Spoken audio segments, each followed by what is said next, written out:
À l'aube de la nouvelle année, prenons le temps de célébrer 2020.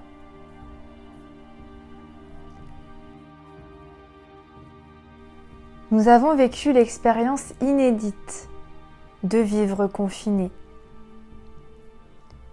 privés de nos activités habituelles, de nos loisirs, de nos interactions avec les autres. Nous ne pouvions communiquer qu'à travers un écran, un téléphone portable.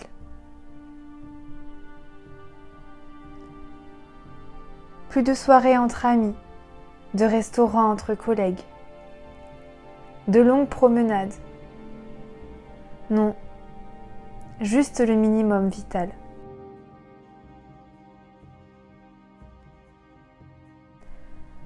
Les bouchons, les rendez-vous, le travail en urgence. Toute l'effervescence de la société s'est arrêtée.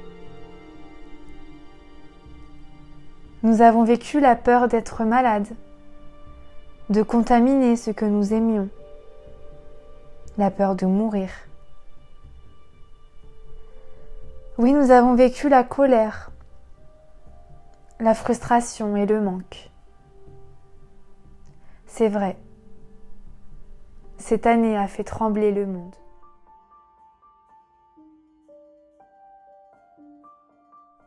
Pour certains d'entre nous, l'arrêt brutal d'un rythme de vie effréné a été comme une douche froide, comme une goutte d'eau faisant déborder le vase.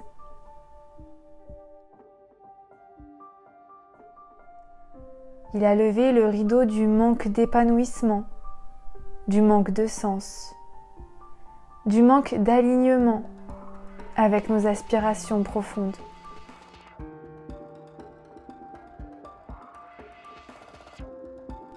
Ce qui nous dérangeait était là, devant nos yeux, et plus aucune distraction extérieure ne pouvait nous en détourner. Nous n'avions plus le choix. Nous devions faire face à nous-mêmes. Alors, le questionnement intérieur a commencé.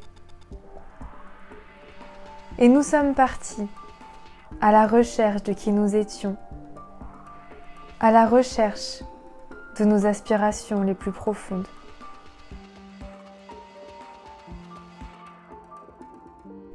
Nous avons pu également apprécier d'avoir enfin du temps, de ne rien avoir à faire en urgence. Nous avons redécouvert le plaisir de ralentir, d'apprécier ces petites choses qui nous font nous sentir profondément vivants.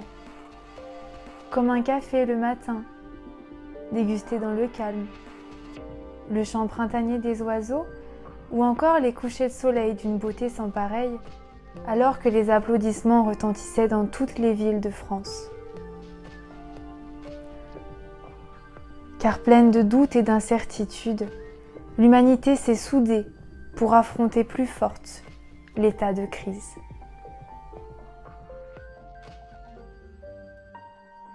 Et si c'était ça le bonheur ?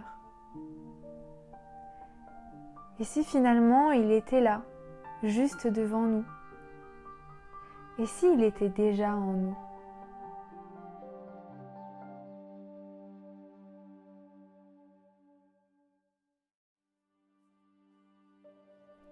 Alors ce que j'aurais à vous dire, c'est de ne pas attendre de meilleurs jours pour être heureux. Nous ne sommes peut-être pas entièrement libres, mais nous sommes les seuls décisionnaires de nos vies. Alors donnons vie à nos rêves les plus fous. Faisons fleurir nos projets. Osons nous jeter dans l'inconnu. Dépassons nos peurs. Car j'en suis sûre, au bout du tunnel, il y a l'amour. Vivons pour nous. Il est grand temps.